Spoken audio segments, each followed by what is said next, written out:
Salut. Aujourd'hui, je te partage un outil super utile pour que ton enfant écoute davantage, coopère mieux. Alors, c'est parti. Pour ça, je vais commencer par te donner 4 phrases. Sur mon petit pense-bête, je les ai notées. Alors, je vois ton pantalon sale par terre dans le salon. Le lait est renversé, nous avons besoin d'une éponge. La lumière des toilettes est restée allumée. Ah, on dirait qu'il y a un cartable là-bas au milieu de la cuisine. Alors, quel est le point commun à ces 4 phrases? C'est tout simplement ça. Et oui, c'est le fait de décrire, c'est la description. Maintenant, je vais te donner 4 autres phrases qui vont venir à mon miroir des 4 premières. Alors, toujours avec mon petit pense-bête. Donc, peut-être ce sont des phrases que tu as tendance à dire dans ton quotidien avec tes enfants. Donc, tu laisses toujours traîner tes affaires partout. Allez, ramasse ton pantalon qui se trouve dans le salon. Par terre. Tu es tellement maladroit. Ok, nettoie-moi immédiatement ce lait que tu as renversé. Tu es si étourdi. Va éteindre la lumière que tu as laissée allumée encore et encore une fois, comme toujours. Tu ne fais attention à rien. Va ramasser ton cartable qui se trouve au milieu de la cuisine. Bon, ici, le point commun, ce sont des reproches, des accusations et peut-être même de la dévalorisation envers ton enfant. Alors, pourquoi tu réagis comme ça? Pourquoi je peux réagir comme ça moi aussi ou d'autres mamans? Tout simplement parce que à ce moment-là, tu es excédé, tu es fatigué, tu as une longue journée, tu es frustré parce que tu aspires à plus d'harmonie, tu aspires à plus de propre, de fluidité dans ton foyer.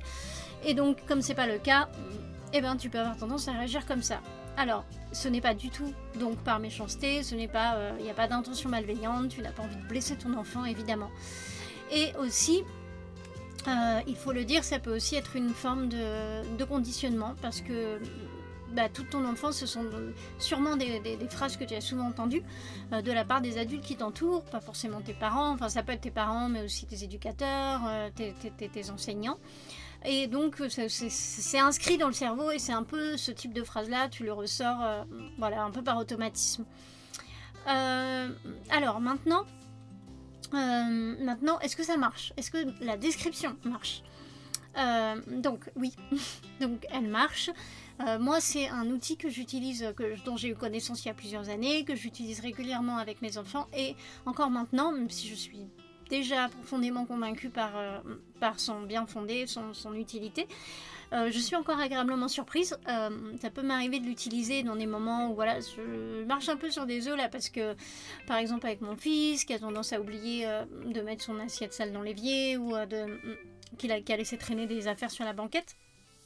Il s'est lancé dans une activité et moi j'arrive avec ma demande sous forme de description et en fait assez naturellement il se lève, il va faire ce qu'il a à faire et il retourne à son activité et c'est toujours super agréable quand c'est dans la fluidité comme ça.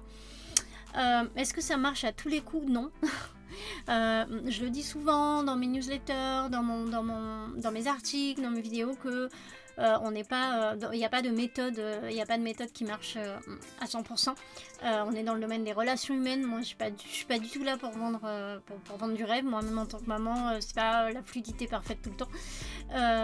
Et tout simplement parce que dans ce cas-là, par exemple, tu fais une demande à ton enfant, il peut tout simplement être très fatigué.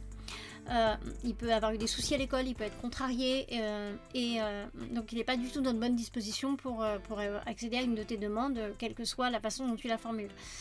Et dans ce cas-là, ce qui sera important, c'est de retisser du lien avec ton enfant en étant avec lui pour faire quelque chose qui le nourrit et effectivement, tout simplement, donc qui le nourrit sur le plan affectif. Donc selon la personnalité de ton enfant, ça va être plutôt avoir un moment, du contact avec lui via les câlins, via je sais pas moi, le tactile quoi. Que pour certains enfants ça marche beaucoup.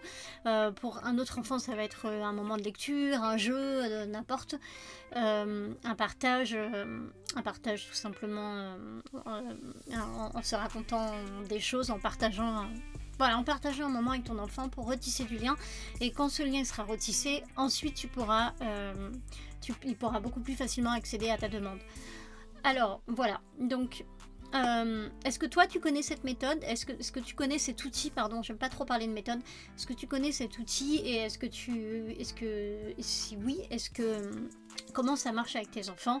Comment réagissent-ils? Ça m'intéresse beaucoup que tu partages cela avec moi en commentaire.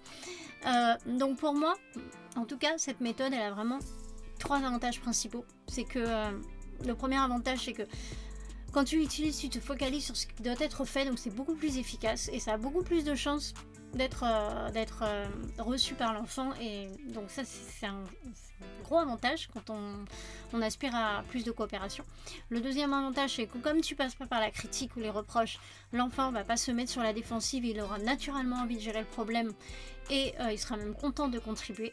Et enfin, le troisième avantage, c'est que ça s'inscrit dans une communication respectueuse et saine avec ton enfant et donc pour plus d'harmonie dans ton foyer et que ça roule plus et qu'il y ait une bonne ambiance à la maison.